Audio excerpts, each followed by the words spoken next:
Bismillahirrahmanirrahim. Assalamualaikum warahmatullahi wabarakatuh. Perkenalkan, nama saya Mayana dengan NIM 22053088 dari Prodi Pendidikan Ekonomi, Konsentrasi Ekonomi Koperasi, Fakultas Ekonomi dan Bisnis.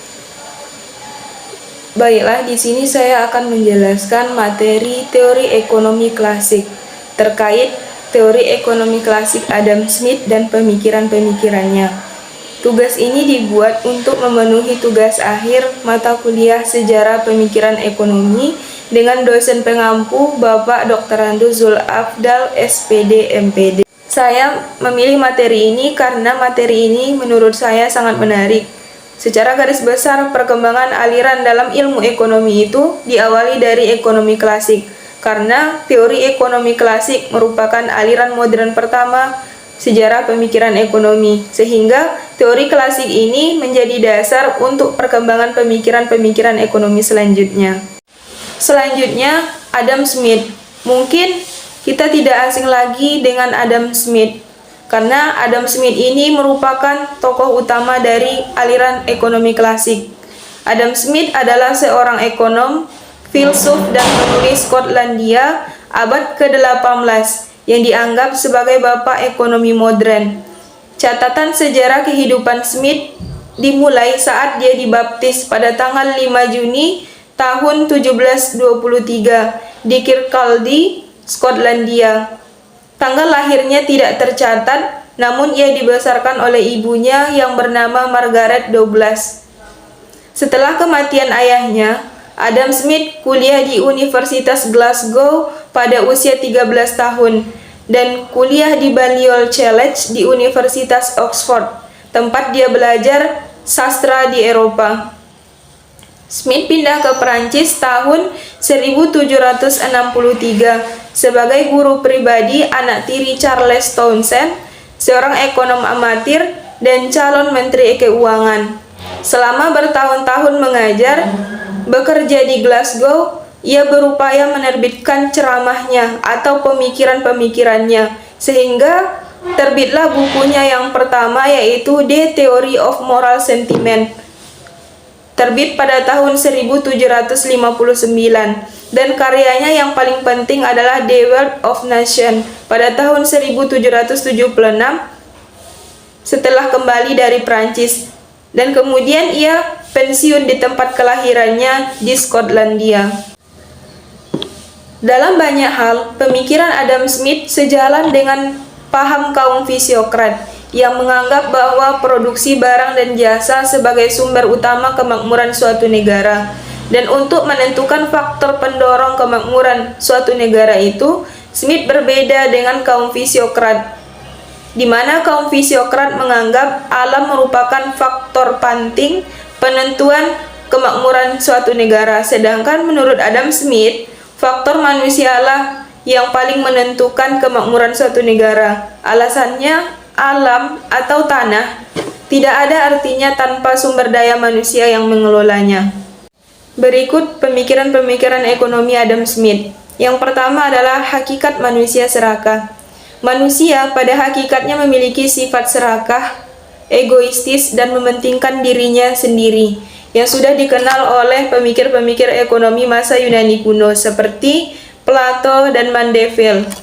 Adam Smith ini tidak anti dengan sifat egoistis manusia, namun ia menganggap sifat ini akan memacu pertumbuhan ekonomi dan pembangunan secara keseluruhan. Smith ini berpendapat bahwa sikap egoistis manusia tidak akan mendatangkan kerugian dan merusak masyarakat sepanjang ada persaingan bebas, dan bahkan menurutnya dapat memicu pertumbuhan ekonomi sepanjang adanya persaingan bebas. Walaupun sikap egoistis itu motif mementingkan diri sendiri kurang mulia, bukan berarti kita menolak berbisnis dengan orang lain. Itu hanya akan menghancurkan diri sendiri. Jika ia menginginkan laba dalam jangka panjang atau serakah, maka dia tidak akan pernah menaikkan harga di atas tingkat harga pasar. Yang kedua, mekanisme pasar bebas. Menurut Adam Smith, perekonomian seharusnya dibiarkan berjalan dengan wajar tanpa campur tangan pemerintah. karena nantinya ada tangan tak kentara atau invisible hand yang bekerja dan membawa perekonomian tersebut ke arah keseimbangan. Jika banyak campur tangan pemerintah, maka pasar akan mengalami distorsi yang akan membawa perekonomian pada ketidakseimbangan dan ketidakefisienan. Daliarnov tahun 2016. Dalam bukunya, ia juga menyatakan bahwa walaupun tiap orang mengerjakan sesuatu yang didasarkan pada kepentingan pribadi, tetapi hasilnya akan bisa sejalan dengan tujuan masyarakat. Menurut Adam Smith, justru lebih baik dampak yang ditimbulkan dari aktivitas setiap individu dalam mengejar kepentingan masing-masing dibandingkan dengan tiap orang berusaha terhadap kemajuan masyarakat. Bahkan Smith tidak percaya akan maksud baik dari seseorang atau pemerintah. Ia justru mencurigai maksud baik itu merupakan jalan menuju ke neraka. Pandangan Smith ini telah menandai suatu perubahan yang sangat revolusioner dalam pemikiran politik, di mana pada masa merkantilisme, negara ditempatkan di atas individu. Sebaliknya, pendapat kaum klasik dan fisiokrat kepentingan individu yang harus diutamakan. Bahkan, tugas negaralah yang menjamin terciptanya kondisi bagi setiap orang untuk bertindak melakukan yang terbaik bagi diri mereka masing-masing. Yang ketiga, teori nilai atau value theory. Menurut Smith, barang memiliki dua nilai, yaitu nilai guna dan nilai tukar. Nilai tukar atau disebut dengan harga nilai suatu barang ditentukan oleh labor atau jumlah tenaga yang diperlukan untuk menghasilkan sebuah barang. Smith menyatakan bahwa untuk mengukur jumlah tenaga yang diperlukan untuk menghasilkan sebuah barang atau jasa tidak hanya dapat diukur dengan jam atau hari kerja saja, karena keterampilan setiap orang berbeda-beda dalam bekerja. Ia menggunakan harga sebagai alat ukur. Namun, meskipun Smith membedakan nilai guna dan nilai tukar, kenyataannya ia hanya membahas lebih rinci tentang nilai tukar, yang diartikan sebagai kemampuan yang dimiliki suatu barang untuk ditukarkan dengan barang lain. Contohnya, air dan emas. Jika disamakan dengan pendapat Smith, maka tidak ada barang yang lebih berguna dibandingkan air. Tetapi pada kenyataannya di kehidupan sehari-hari, air yang sangat berguna tersebut malah tidak berguna jika ditukarkan dengan barang lainnya. Sedangkan emas merupakan barang yang tidak terlalu berguna bagi kehidupan.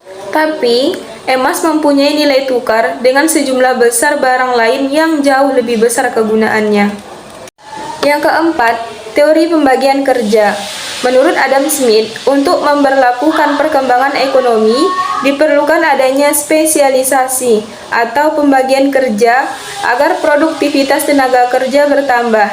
Pembagian kerja harus ada akumulasi kapital terlebih dahulu, dan akumulasi kapital berasal dari dana tabungan, juga menitik beratkan pada luas pasar. Smith, tahun 1976. Dalam hal produktivitas tenaga kerja, Smith mengambil kesimpulan bahwa hal itu bisa dilakukan melalui pembagian kerja, karena dengan cara ini nantinya mampu mendorong spesialisasi, sehingga orang akan memilih mengerjakan yang terbaik sesuai dengan bakat dan kemampuan masing-masing. Adanya spesialisasi artinya setiap orang tak perlu menghasilkan setiap barang yang dibutuhkan dengan cara sendiri-sendiri. Contoh, pembagian tugas dalam pembuatan pakaian. Jika semua orang melakukan semua jenis pekerjaan sendiri, mulai dari mendesain, menggambar, memotong kain, dan menjahit, maka hasil yang akan diperoleh lebih sedikit. Berbeda jika mereka melakukan pembagian tugas, di mana yang satu khusus untuk mendesain dan yang lainnya menggambar, memotong kain, dan menjahit, maka hasil produksi total akan menjadi lebih banyak. Yang kelima, teori akumulasi kapital.